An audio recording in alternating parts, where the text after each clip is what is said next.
Ok,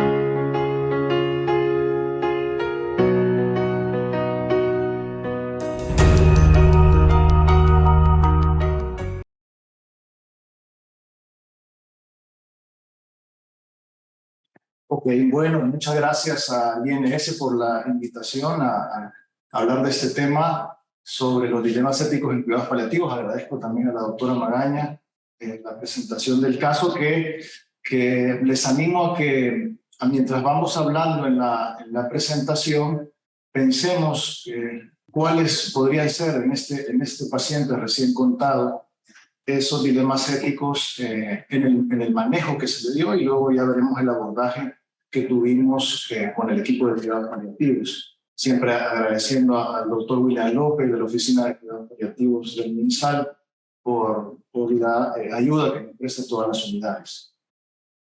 Este es el sumario que vamos a ver este día, una breve introducción sobre el tema y luego cuáles son los dilemas éticos en estos cuatro puntos que vamos a dividir la presentación. Los aspectos clínicos en relación con diagnóstico y pronóstico, los problemas propios de los profesionales de salud y los problemas terapéuticos que se nos plantean, y luego cuáles son algunas de las intervenciones éticas desde el punto de vista de la acción psicosocial, ¿no? Que es parte también del trabajo multidisciplinar de los equipos de cuidados paliativos. Quizás para ir introduciendo el tema, hay dos biologicistas que nos hablan sobre la ética en la medicina paliativa. Una es Azucena Arcoiceiro y otro es el doctor Emilio Pellegrino. Y quería retomar algunas palabras de ellos, ¿no? La primera dice que el respeto por la dignidad de la persona y la aceptación de la finitud de la condición humana son dos de las actitudes fundamentales que orientan la práctica de la medicina paliativa.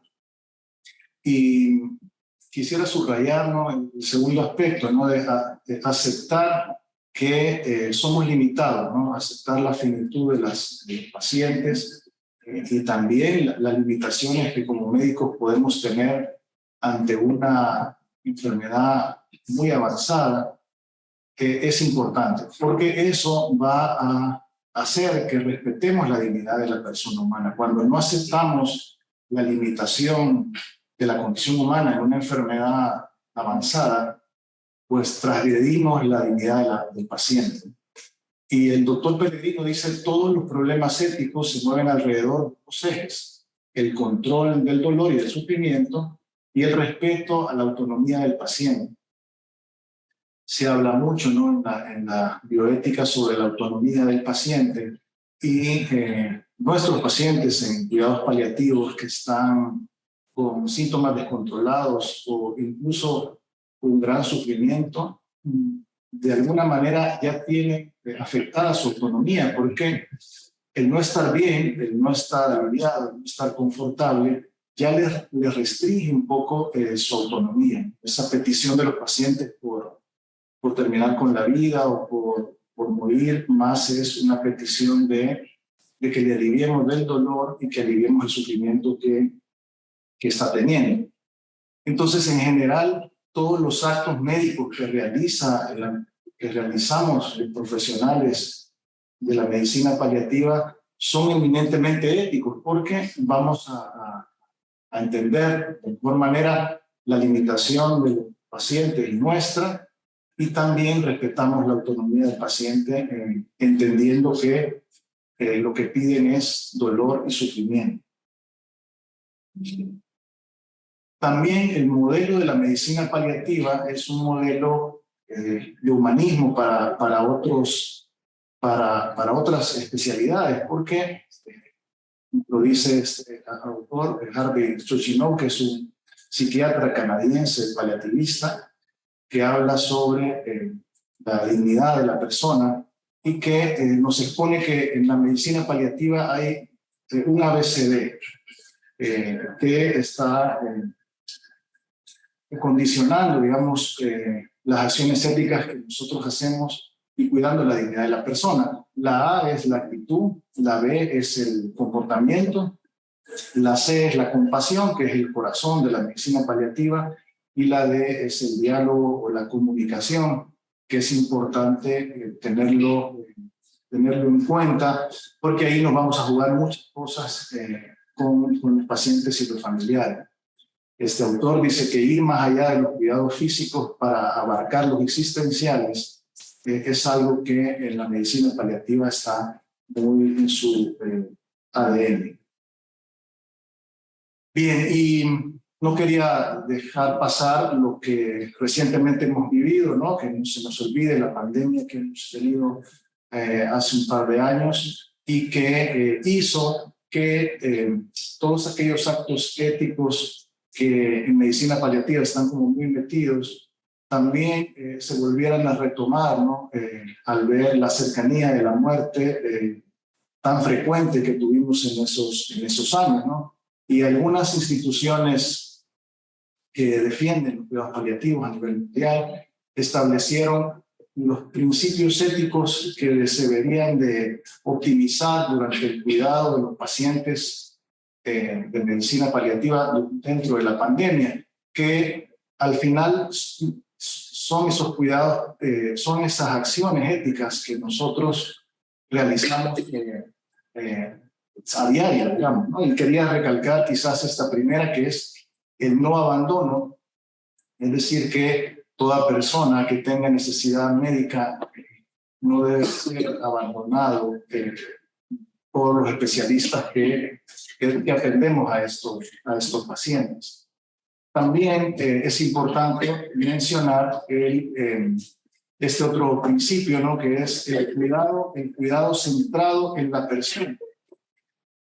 Y cuidado también de forma integral, no solo en los aspectos físicos, sino también en los aspectos emocionales, espirituales, el control de síntomas, el manejo de medicamentos, etc.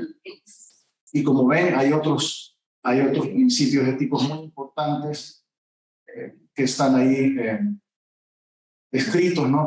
Y que son parte de la acción que como médicos de cuidados paliativos realizamos. Bien, con esa introducción ahora entramos más un poco en materia, y el primer planteamiento que pongo acá son todos aquellos dilemas relacionados con los aspectos clínicos en relación con el diagnóstico y el pronóstico de los pacientes. Y como ven en esa diapositiva, hay una serie de nombres, ¿no? Que la pongo porque creo que estos conceptos a la larga terminan más confundiendo que aclararnos, porque anteriormente la bioética pues se basaba en la raíz griega, ¿no? De buena muerte, eutanasia, y a partir de ahí generaba las definiciones de otras acciones que no fuesen eutanasia, pero que sin embargo, ahora que los cuidados paliativos están más activos, pueden llegar incluso a confundirnos, ¿no? Y lo más importante es hablar con claridad. Como había dicho en parte del ABCD de la medicina paliativa, es el diálogo, la comunicación, y tenemos que aprender a llamar a las cosas por su nombre. Y a veces, aunque estos conceptos son válidos desde el punto de vista de la bioética, hay que utilizar términos que digan realmente lo que hacemos, ¿no? Porque decir distanasia a veces puede quedar como muy...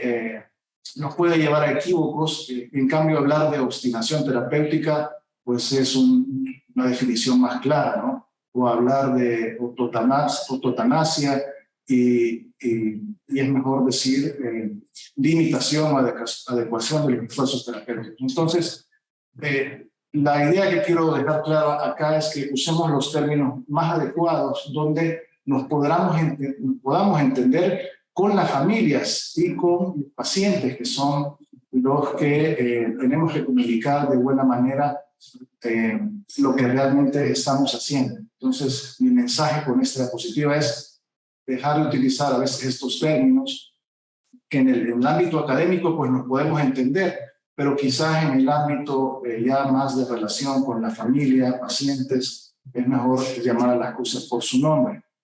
Entonces, en ese sentido han ido surgiendo términos a lo largo de los años.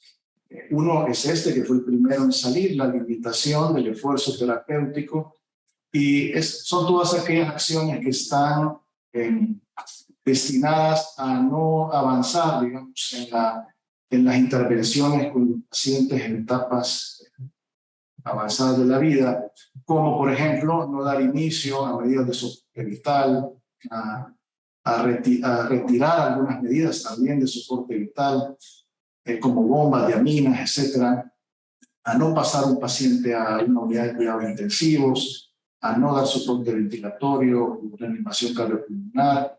Incluso en algunos pacientes muy concretos, la alimentación pudiese ser un tratamiento desproporcionado en estos enfermos.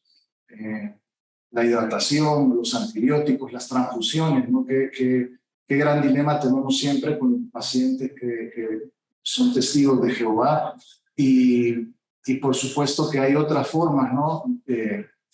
Para adecuar, digamos, un tratamiento para estos pacientes y mantener la autonomía de lo que piden, ¿no? De no ser transfundidos. Luego surgió otro concepto para ser más amable, quizás en la limitación del esfuerzo terapéutico, es la adecuación del esfuerzo terapéutico, que consiste en hacer algunas intervenciones similares a las que se venían haciendo, pero más confortables, ¿no? Como por ejemplo el uso de la vía subcutánea en un paciente para no utilizar la vía periférica o una vena central, el uso de anticolinérgicos para disminuir las secreciones y evitar las aspiraciones continuas a un paciente que está con muchas secreciones, y otras cosas como por ejemplo mover a un paciente de la UCI y pasarlo a intermedio o a una habitación cuando ya el pronóstico de ese paciente no sea óptimo. Así también hay otro concepto como que es este que pongo aquí abajo, que es el intento terapéutico limitado. Y a veces también podemos hacer un consenso con el equipo multidisciplinar y con la familia de dejar algunos tratamientos por un tiempo a ver si hay una respuesta positiva, y si no lo hay, pues retirarlo, ¿no? Esto es lo que se llama una prueba terapéutica limitada o un intento terapéutico limitado, como por ejemplo dejar un antibiótico por unos días para ver si hay una respuesta positiva del estado cognitivo o una mejora de la fiebre, no con una intención quizás de terminar de mejorar la infección, pero sí de darle confort al paciente, y si no se lo damos, pues tomar una decisión de retirarlo. O dejar unas bombas de amina por unos 5 o 4 días a ver si hay una respuesta en ese enfermo, y si no, puede retirarlo, ¿no? Entonces, esto es lo que se llama intento terapéutico limitado. Bien, el segundo punto son los problemas relacionados con los profesionales de la salud, y quizá acá es el que más quería subrayar de todos, porque es lo que más hacemos en El Salvador, este tema, ¿no? El abandono terapéutico. He sacado un texto de este libro que se llama Doctor, no haga todo lo posible, del profesor Pablo Requena Meana, que le puso este título tan sugerente, ¿verdad? Sacado de aquella frase de doctor, haga todo lo posible, pues él lo titula No haga todo lo posible, y habla de la limitación y de la prudencia terapéutica. Y saco este párrafo que dice, dar el alta a un paciente que se considera desahuciado sin prever adecuadamente su asistencia domiciliaria, dejándola en manos de sus familiares, que en la mayoría de los casos no tienen una preparación necesaria para atenderles adecuadamente, es abandono terapéutico y no es ético. Lo ético sería atenderles con cuidados paliativos. Bien, entonces, esto que pasa todos los días en todos los hospitales, no solo en los hospitales públicos, sino también en los hospitales privados, pero no es un problema del sistema, sino que es un problema más del profesional de salud, que primero no tiene las habilidades necesarias para poder atender estos casos o comunicar de una forma más asertiva qué es lo que puede hacer la familia en su casa. Y normalmente solemos decir ante un paciente que no tiene un pronóstico bueno, váyase para su casa y ya está. Y no le damos ninguna, ni siquiera alguna recomendación en la mayoría de los casos.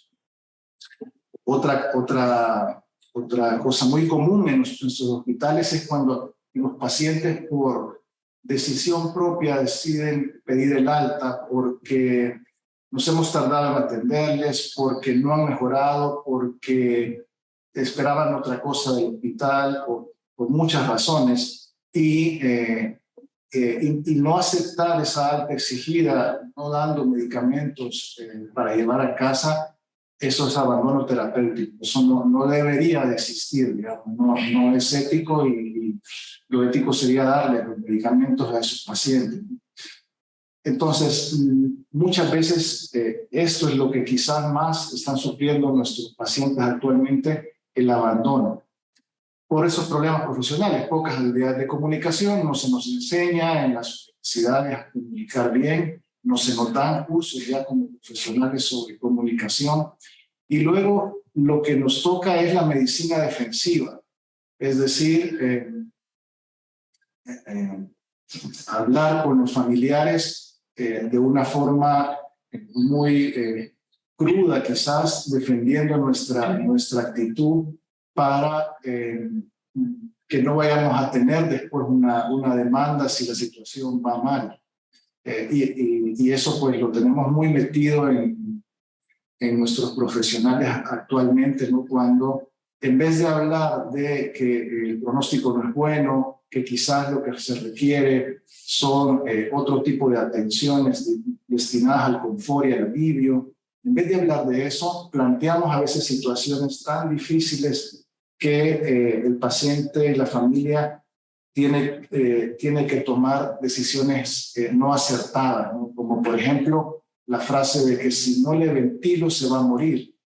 Obviamente ante esa frase ponemos entre la espada y la pared a la familiar y lo que va a decir es ventílelo, ¿verdad?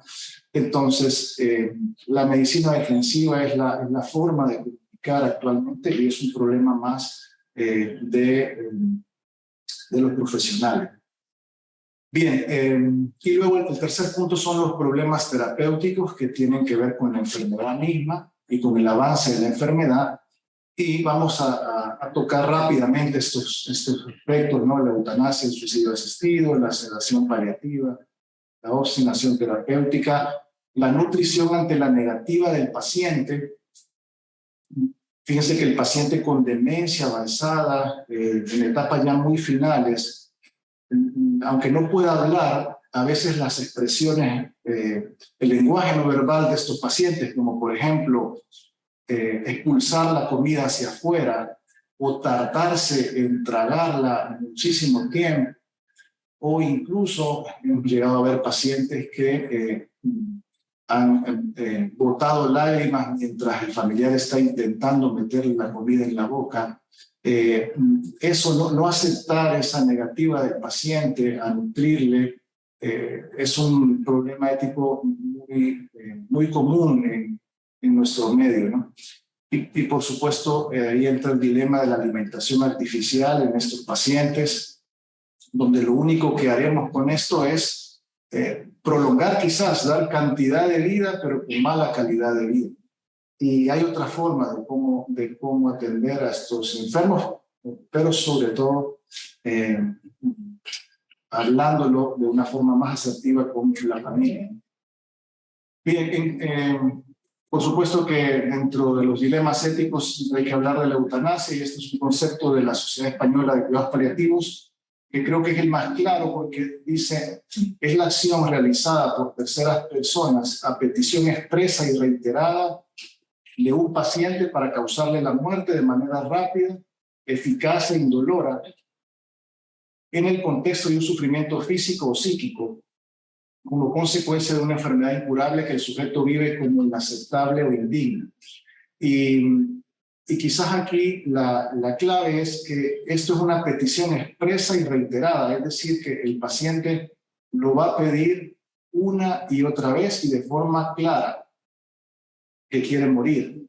El contexto, pues por supuesto que va a ser el sufrimiento físico-psíquico y ese sufrimiento él lo vive como un timo, digamos, ¿no? En ese sentido, hay muchos estudios que hablan sobre cuáles son las principales razones de petición de eutanasia y son esas en primer lugar, ¿no? La desesperanza del paciente, que a veces están en soledad, el estadio de la enfermedad, donde el dolor y los síntomas son bastante difíciles de aliviar, pacientes que están afectados por una depresión o miedo, y la pérdida del control y la autonomía, porque muchos de estos pacientes con un sufrimiento importante pierden la autonomía, les hace no poder pensar adecuadamente y quizás lo que piden es terminar con su vida. ¿Cuál es la postura de los cuidados paliativos ante la eutanasia? En Latinoamérica no se han pronunciado las instituciones de una forma contundente. Sin embargo, seguimos la postura de la Asociación Europea de Cuidados Paliativos, que es donde tienen esta situación más frecuente. Digamos, la eutanasia es más frecuente en los países europeos, aunque ya en Latinoamérica, en Colombia, está aceptada y en 5 estados de los Estados Unidos. Pero en Europa, pues muchos de los países también tiene una ley de eutanasia. ¿Y qué ha dicho la Asociación Europea de Cuidados Paliativos? Pues esto, ¿no? Que la provisión de eutanasia y suicidio asistido no debería de ser parte de la responsabilidad de los cuidados paliativos. De ahí la importancia de hacer notar lo que hacemos, hacerlo bien, para que no se nos confunda con este otro acto. Y hay que saber explicar que no es eutanasia, por ejemplo, sedación paliativa, no es eutanasia aceptar la negativa a la ingesta de pacientes ancianos o con demencia avanzada, no es eutanasia planificar anticipadamente la asistencia de acuerdo a los deseos o preferencias, o lo que se llama voluntad anticipada de los pacientes. No es eutanasia aceptar la muerte natural y adecuar el esfuerzo cuando el paciente le resulte insuperable. Y no es deseo de eutanasia la expresión de deseos de morir cuanto antes. Pueden ser muchas cosas y ese deseo puede ser que le alivien o que esté con confort. Sí es eutanasia el deseo expreso y reiterado de un paciente para terminar con su vida, porque lo que vive es insuperable para él. ¿Qué es lo que vemos como paliativistas? Pues que son pocos los pacientes que lo piden así reiteradamente y en los pocos casos, cuando se alivian, la dejan de pedir. Y quería contarles brevemente el caso de Ana. Ana era una paciente, profesora de filosofía de una universidad aquí en El Salvador, de origen española, que tenía un glioblastoma multiforme y el oncólogo que le atendía me la refirió para verle. Al llegar a la habitación de Ana, pues me encontré con una paciente pidiendo morir, un familiar, el esposo, en una esquina sentado, cabizbajo, y los 2 hijos también exigiendo que preferían que su mamá muriera, ¿no? Incluso recuerdo la frase de una de las hijas y me decía: si en El Salvador estuviera legalizada la eutanasia, yo mismo lo haría. Y bien, pues no quiero alargarlo porque al final esta paciente fuimos interviniéndola con todo el equipo multidisciplinar, a pesar de seguir pidiendo morir en los siguientes días. La logramos trasladar a casa, cuidarla, aliviarla y posteriormente esa petición reiterada de Ana fue quitándose y teniendo ilusión por otras cosas, entre ellas regresar a su país y morir ahí. Entonces hicimos todos los trámites para que ella pudiera viajar, los papeleos con la aerolínea, y Ana pudo finalmente viajar a su país. Estuvo un año más allá, vista por una unidad de cuidados paliativos, y falleció pues acompañado de sus hermanos y sus familiares, ¿no? Entonces, muchas veces el aliviar al paciente puede quitar ese deseo reiterado de morir, ¿no? Una breve cosa sobre la sedación paliativa y la eutanasia para que sepamos diferenciar cuál es la diferencia central, digamos, y por qué la sedación paliativa no es eutanasia. Está marcada por los tres actos de una acción médica, ¿no? Primero es la intención, ¿no? En la sedación siempre la intención será el alivio del sufrimiento frente a los síntomas refractarios, ¿no? Síntomas que no se pueden aliviar y que lo único que podemos hacer para aliviarlo es sedar al paciente. En cambio, la eutanasia es provocar la muerte para aliviar ese sufrimiento. El segundo acto es el proceso, las circunstancias, ¿no? En la sedación hay un proceso que se inicia desde el consentimiento informado con el paciente, que incluso es mucho antes de llegar a esta situación, y si no, pues el consentimiento de la familia, el acuerdo del equipo médico, incluso si hay dudas, una consulta con otro médico experto de otra unidad, es importante hacerla. Y por supuesto la monitorización de los fármacos, las dosis, las evaluaciones con escala de Ramsay 1 o 2 veces al día. En cambio, la eutanasia es una dosis letal de un fármaco para garantizar en un breve instante la muerte. Y el resultado es el alivio de los síntomas en la sedación. En cambio, la eutanasia es la muerte. Bien, ¿cómo debatir en una sociedad plural sobre la eutanasia? Pues enseñar lo que hacemos y hacerlo bien. Si enseñamos casos como el de Ana, vamos a poder debatir sobre este tema en esta sociedad plural que vivimos. En cambio, ponernos argumentos exclusivamente religiosos o filosóficos difícilmente van a llevar a un consenso. Por lo tanto, lo que hay que hacer es enseñar lo que hacemos y hacerlo bien. Otro contraargumento contra la eutanasia es que en principio se dice que la eutanasia es un derecho de la persona a la autonomía, ¿no? Pero es un contraargumento porque muchos de estos pacientes tienen intervenida su autonomía por algún grupo de presión que los impulsa a pedir la eutanasia, o por otros intereses, por una depresión o por un mal control de síntomas. No podemos decir que este paciente sea totalmente autónomo cuando tiene una dificultad seria. Entonces, los cuidados paliativos aportan una respuesta ética y pragmática a los problemas al final de la vida. Mientras no estén extendidos como derecho a toda la población, no tiene sentido discutir sobre la eutanasia. De ahí la importancia también de establecer el testamento vital en nuestro sistema legal, ¿no? La obstinación terapéutica que no tiene, digamos, también sentido cuando el avance de la enfermedad es tan grande, que es parte del caso que estábamos discutiendo ahora y que ahora lo vamos a resolver. Y por último, que sepan que todas las intervenciones psicosociales que hacen, que realizan, como por ejemplo romper el cerco del silencio, que a veces están inmersos los pacientes, aliviar una claudicación familiar y atender un duelo, son acciones éticas desde el punto de vista de la medicina paliativa y la medicina en general. Entonces, saber que la presencia del psicólogo y la trabajadora social en los equipos y esas intervenciones que realizan son actos eminentemente éticos en cuidados paliativos, ¿no? Y que pueden enseñar a otras unidades, a otras especialidades a hacerlos también, ¿no?